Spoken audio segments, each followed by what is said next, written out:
Okay. Yeah. I think we're back on. All right. Newsflash, everybody. 85% of the world is not white.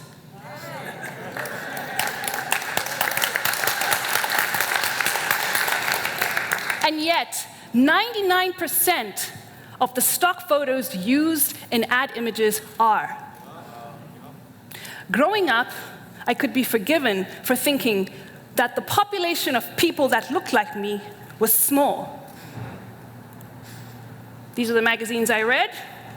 These were the dolls I played with. I didn't have the luxury of this. Fast forward, and the world is changing. Minority populations in cultural epicenters like the US will be the majority by 2060. And yet, how many of you have had the pleasure of having your time wasted trying to find images of people of color on Google? Can you put your hands up, please? It is a logistical nightmare. Don't believe me? Try Google happy family. Or 3 teenagers.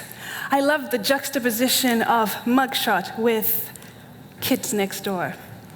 And my favorite, CEO. Way to go, Barbie! There are psychological impacts for being made to feel invisible in a society, to the point that it caps your aspirations. You can't be what you can't see. But I want to talk about another impact this has on society, and this is on the imagination. I want to talk about the imagination and the place that people of color hold in the minds of those that wield power. I like to think of the imagination as the image library of the mind. It is made rich by visuals and all of these things that we consume and file, that we can reference to create new images and new narratives. But unfortunately, when it comes to people of color, this section in the library of the minds of others is poorly stacked. And this, ladies and gentlemen, leads to stereotypes. And the problem with stereotypes is, as Chimamanda Adichie says, although not all are untrue, they do lead to a single narrative. So how do these single narratives affect somebody like me? Well, when I meet somebody with a very limited image library, I constantly have to fight between the 3 stereotypes that they have of me. And of course, as a bonus, I get this one. But the good news is, ladies and gentlemen, that the powers that be are finally waking up. Like I said, the world has changed. And these powers that be could be the corporations, the brands, the ad agencies. Earlier this month, a well-known tech company held its first ever Representation Matters Summit. And this was pioneered by folks that are underrepresented in the tech industry. Because they're smart enough to know that the world is starving, and I mean the world is starving for narratives, for experiences, and even products that are created by us, for us, especially created by us. Because the bad news is, ladies and gentlemen, when the powers that be are left to their own devices, unfortunately, they mess up. A seemingly benign decision taken in Sweden, executed in London to put a black boy in a hoodie that says monkey, has ramifications of trashed stores in South Africa, where I live. One of the greatest philosophers of our time, in my opinion,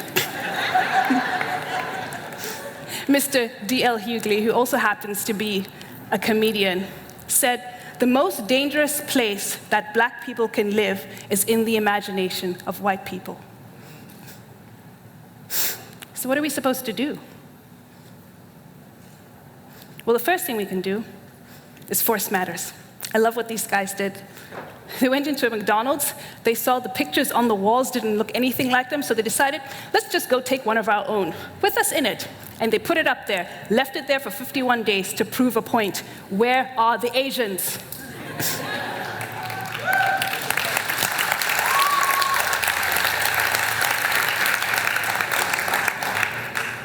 The second thing you can do is called nudging. Nudges are positive reinforcements or design interventions that help change a society's behavior for the good. Author and professor Iris Bonet wrote a book. It's called What Works, and it's about how to design gender equality in the workplace. Now, in discussions leading up to her book's launch, she said, it takes 3 exposures, just 3 exposures, of a female politician to a rural Indian father to change the destiny of his daughter. Just 3. So I said, well, since issues of racism and sexism are pretty much transferable, I said, well, what if we don't have people? Can we use pictures? And she confirmed that pictures reinforce stereotypes. In fact, they do what I call a double reinforcement. And she talked about how certain races of kids that are featured in math posters are confident about their ability to do well in these subjects. Why? Because they see themselves there. Equally, the people around them, their teachers, their parents, even their peers, treat them as capable. And so their success is almost guaranteed. It is self-fulfilling. So I decided, what if we apply this theory by exposing someone with a poor image library to a subject which they lack? And by exposing them, can we hack their perceptions? And by hacking their perceptions, can we in turn fight unconscious and conscious bias? But let's take it a step further. What if said person was a cop, and the images we were exposing them to were of black people? Remember what D.L. Hughley said about the worst place that a black person can live? So what if, just imagine for a second, if an image could do more than just give people unlimited aspirations that were previously capped because they were underrepresented. Imagine if it could do more than that. And by expanding the image library of those that wield power, what if a picture could save a life? Because when confronted with a black person, imagine if that cop could dig deep down into their archive of images, and instead of seeing a thug, a rapist, a prisoner, or a thief, a threat, they could instead see an astrophysicist, a leader, one of the greatest speechwriters, the greatest sports person in history, this country's future president.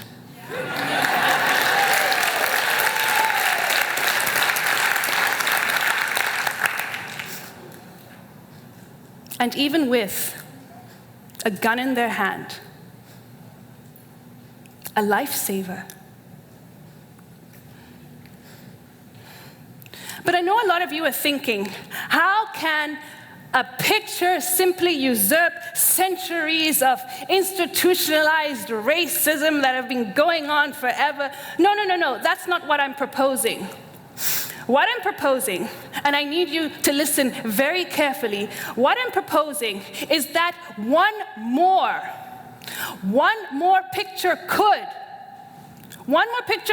stop a bullet from being fired. One more picture in somebody's archive could save a life.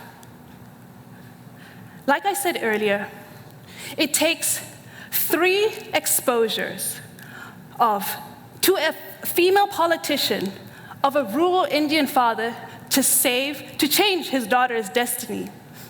And there is a number that is applicable in this case.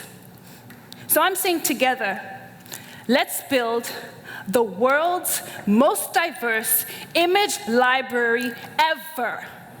100 million pictures of people of color from around the world doing everyday things such as eating, sleeping, picnicking,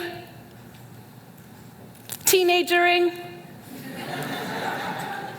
happy family-ing, CEO-ing, just being human.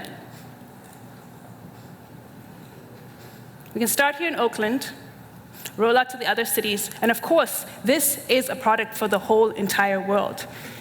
Because ladies and gentlemen, as fellow diversity crusaders, it is our job to expand the image libraries in the minds of others by making pictures of people of color more accessible, more relatable, more authentic,